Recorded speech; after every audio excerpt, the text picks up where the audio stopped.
these 112 ways were being expounded to the 7 sages or those celebrated sages today that we refer to as Saptarishis.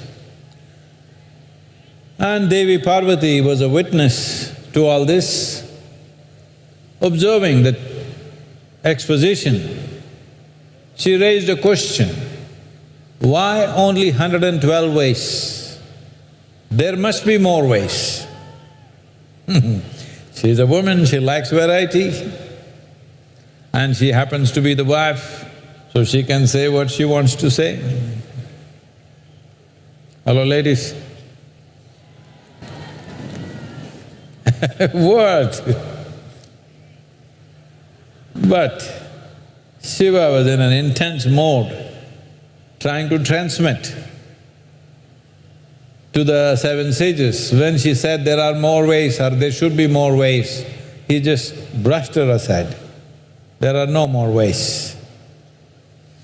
She felt insulted and she withdrew into the forest and went into very severe sadhana, very severe austerities.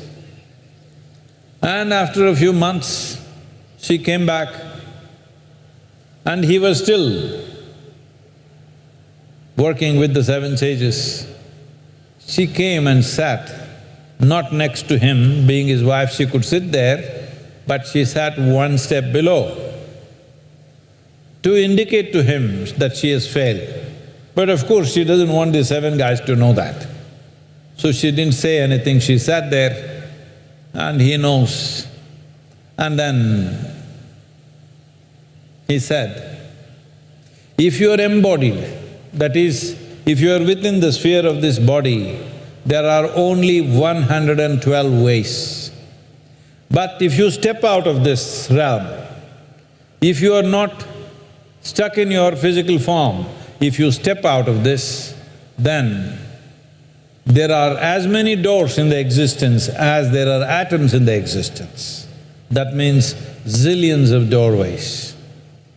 So this incident happened somewhere around Kailash, and this place is very sacred, not just because you believe so, it's just dripping with power and knowledge.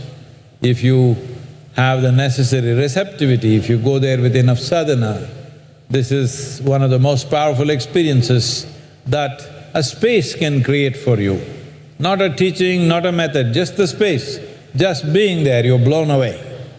It's an incredible thing. I just went there for the first time out of simple curiosity and I got addicted and been going and going. The Chinese government broke my addiction for last 4 years, but once again, they're allowing me to have a drink there. 112 முறைகளையும் சப்த ரிஷிகள் என அழைக்கப்படும் தன்னுடைய 7 சீடர்களுக்கு ஆதியோகி வழங்கி கொண்டிருந்தார். அருகில் அவருடைய துணைவி தேவி பார்வதி ஒரு சாட்சியாக அமர்ந்திருந்தார். அவர் ஆதியோகியை பார்த்து, ஏன் வெறும் 112 முறைகள், இன்னும் அதிகமான வழிகள் இருக்குமே என்று கேட்க, தீவிரமாக அந்த போதனையில் அந்த தன்மையை வழங்குவதில் ஈடுபட்டிருந்த ஆதியோகி 112க்கு மேல் அதற்கு வேறு வழிகள் கிடையாது என்று அப்பட்டமாக மறுத்துவிட்டார். சற்றே அவமானப்பட்டது போல் உணர்ந்த பார்வதி கானகத்திற்கு சென்றார். மிக தீவிரமான சாதனைகளை மேற்கொண்டு நிஷ்டை நியமங்களிலே ஈடுபட்டார். சில மாதங்களுக்கு பிறகு திரும்பி வந்தார். அப்போதும் ஆதியோகி தன்னில் இருக்கிற ஞானத்தை தன்னுடைய 7 சீடர்களுக்கு வழங்குவதிலே ரொம்ப மும்முரமாக இருந்தார்.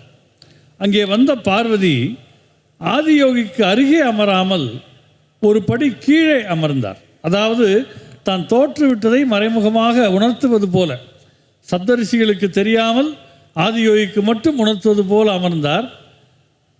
ஆதியோகிக்கு அது புரிந்தது. அப்போது அவர் சொன்னார், உடல் என்கிற எல்லைக்குள் இருக்கிற வரையில் 112 முறைகள்தான் சாத்தியம்.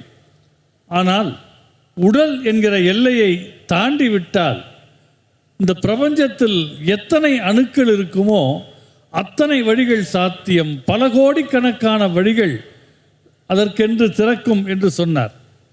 கைலாயத்தில் ஒரு குறிப்பிட்ட இடத்தில் அது நடந்தது. சக்தி நிலையில் அது மிக அற்புதமான இடம். நீங்கள் போதிய ஏற்கும் தன்மையோடு போதிய சாதனைகளோடு அங்கே போவீர்களேயானால் அந்த வெளியே உங்களுக்கு பல அற்புதமான மகத்துவங்களை உணர்த்த முடியும். ஒரு போதனையாகவோ ஒரு பயிற்சியாகவோ இல்லாமல் வெறுமனே அந்த வெளி அத்தகைய தாக்கத்தை ஏற்படுத்த முடியும். நான் முதல் முறை அங்கே ஒரு ஆர்வத்திலே போனேன். அதன் பின் அது மிகவும் ஈடுபட்டு பல முறை சென்றேன். இப்பொழுது மீண்டும் அதற்கான வாய்ப்பு ஏற்பட்டிருக்கிறது.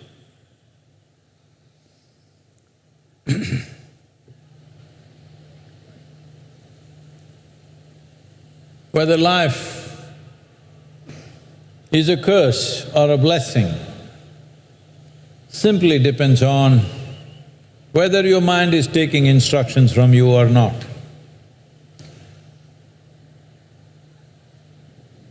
I'm asking you right now, if you close your eyes, can you think of an ocean? How am I supposed to know?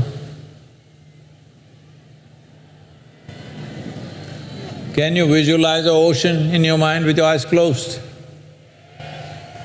Can you visualize a tiger? Can you visualize an ant? Can you visualize a mountain? Well, you have a fantastic mind.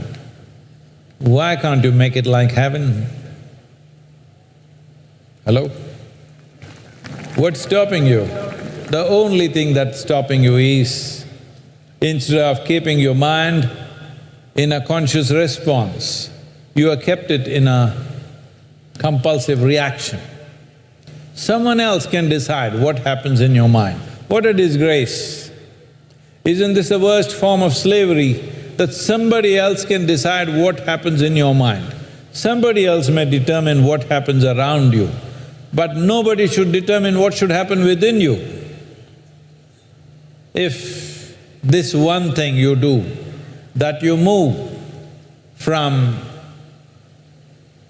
compulsive reaction to conscious response to every moment of your life. Oh, how do I do it? But when they say this, I want to do this to them. No, you can use some device. Because it's Mahashivratri, I'm telling you, there are so many other ways you can do, but it's Mahashivratri.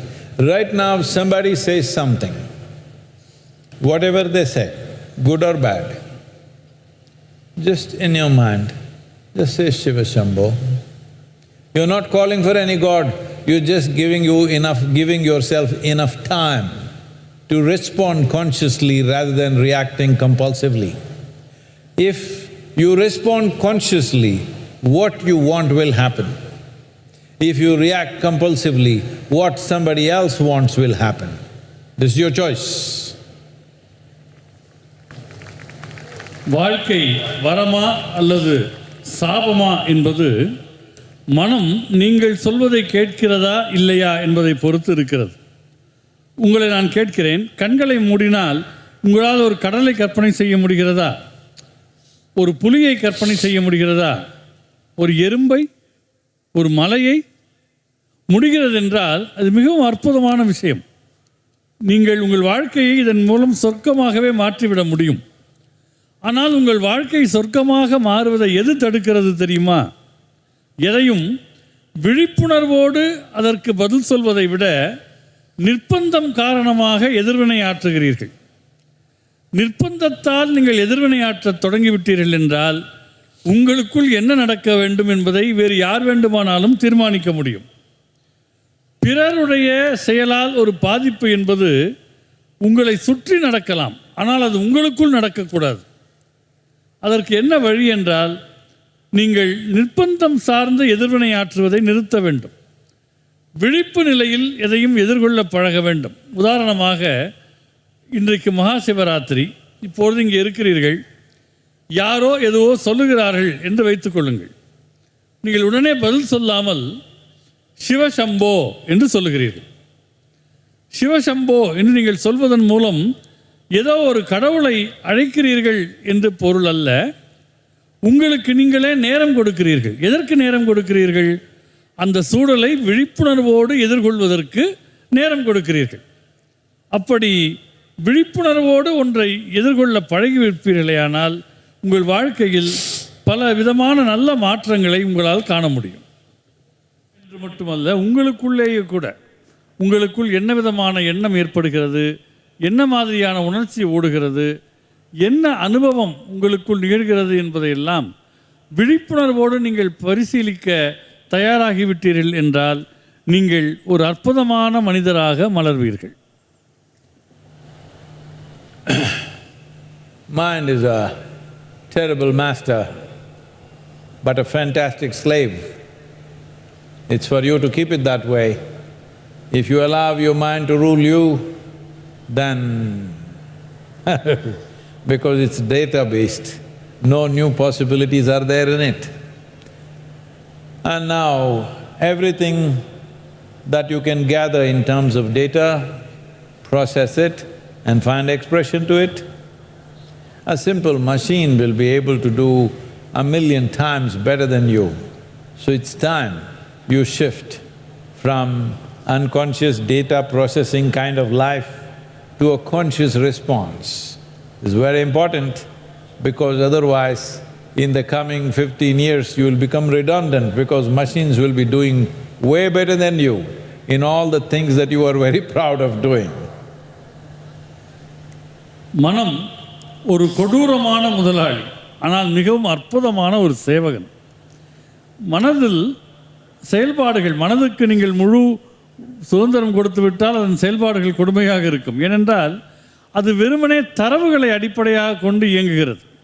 என்னென்ன தரவுகளை சேர்த்திருக்கிறதோ அதன் அடிப்படையில் இயங்குகிறதே தவிர புதிய வாய்ப்புகள் கிடையாது. அதன் வெளிப்பாடுகளை நீங்கள் நம்பி போனால் ஒரு எந்திரம் உங்களை விட பல மடங்கு அற்புதமாக செயல்படும். எனவே மனதிடமிருந்து விதிமுறைகளை, உத்தரவுகளை வாங்கிக் கொள்ளும் நிலையை நீங்கள் மாற்றிக்கொள்ள வேண்டும். இல்லையென்றால் அடுத்த 15 ஆண்டுகளில் எந்திரங்கள் மிக அற்புதமாக செயல்பட போகின்றன. எவற்றையெல்லாம் நினைத்து நீங்கள் உங்களை பற்றியே பெருமை கொள்கிறீர்களோ அவற்றையெல்லாம் சர்வசாதாரணமாக முறியடிக்கும் நிலையில் எந்திர நுட்பங்கள் மிக அருமையாக செயல்பட போகின்றன. Wow. This mind is an instrument which has many layers.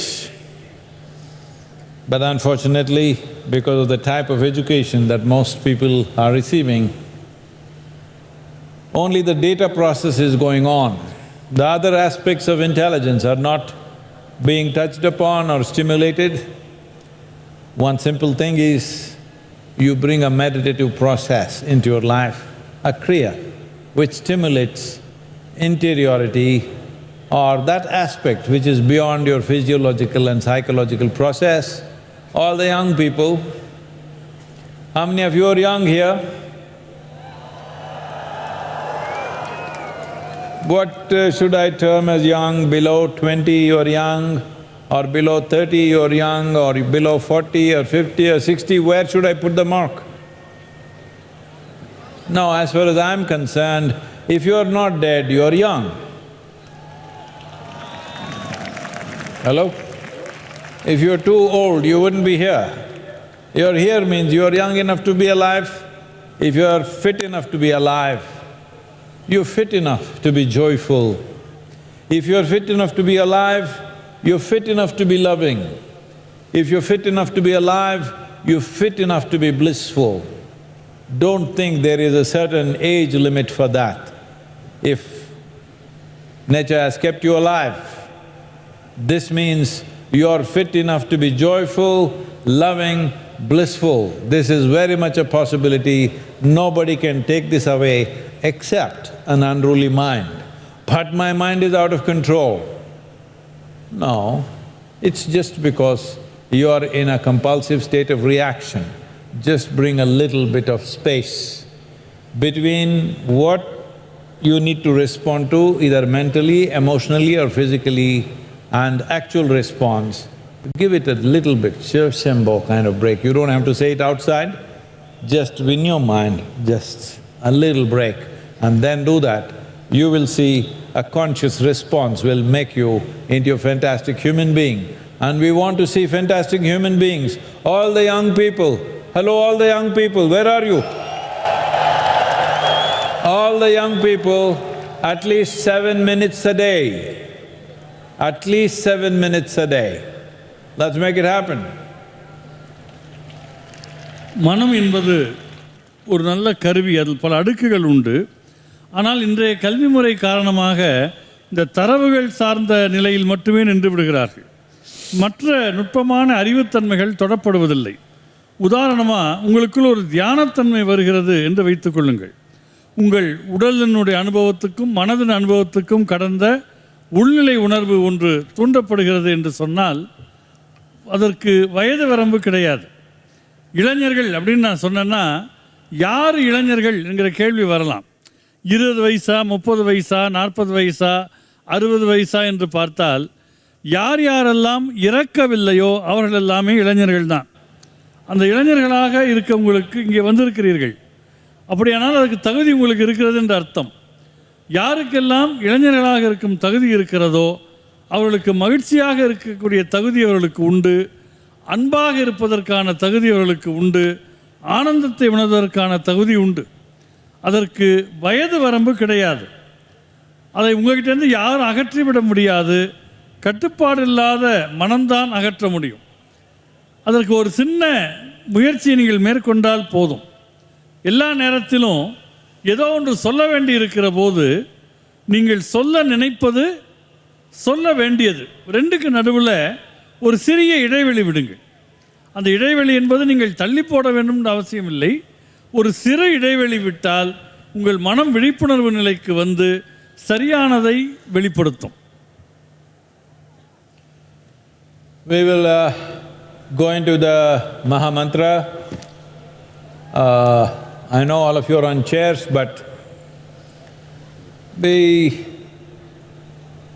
those of you are in your own homes in more comfortable atmospheres, if possible, please sit cross-legged. And those of you who are on chairs, it's fine as you are. All the ladies, you bring your ring finger and your thumb together like this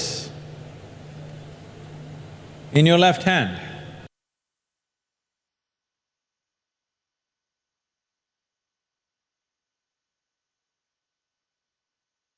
More comfortable atmospheres, if possible, please sit cross-legged.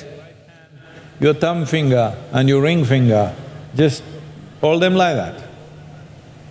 If you have your Rudraksh, if you're wearing a Rudraksh, hold the Rudraksh between these two fingers and sit. Otherwise, just hold the fingers that way and sit. Sollunga Tamil. இப்பொழுது மகாமந்திர உச்சாரணத்துக்குள்ளே நாம் செல்வதாக இருக்கிறோம். வீட்டில் தொலைக்காட்சியில் பார்ப்பவர்கள் கால்களை மடித்து சமணமிட்டு உட்கார்ந்து கொள்ள முடிந்தால் நன்றாக இருக்கும். இங்கே இதை பார்த்து கொண்டிருப்பவர்களில் பெண்கள் எல்லோரும் தங்கள் இடது கட்டை விரல், இடது மோதிர விரல் ரெண்டையும் அது மேல் பக்கத்தில் இணைத்து கொள்ளுங்கள். ஒருவேளை உங்கள்கிட்ட ருத்ராட்சம் இருந்தால் அதை அந்த விரல்களுக்கு நடுவில் வைத்து கொள்ளுங்கள்.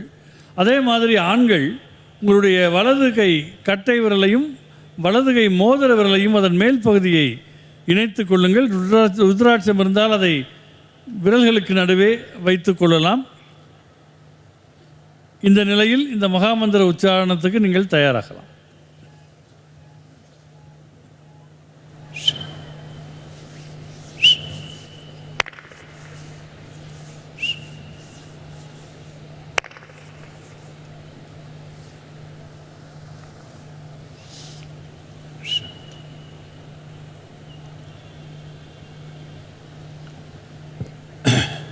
When you utter the mantra,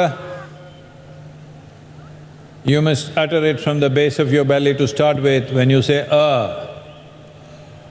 it is vu, ma, together.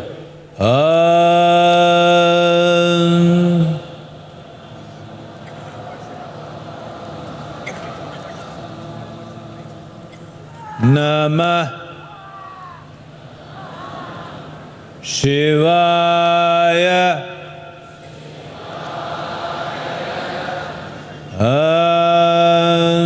Namah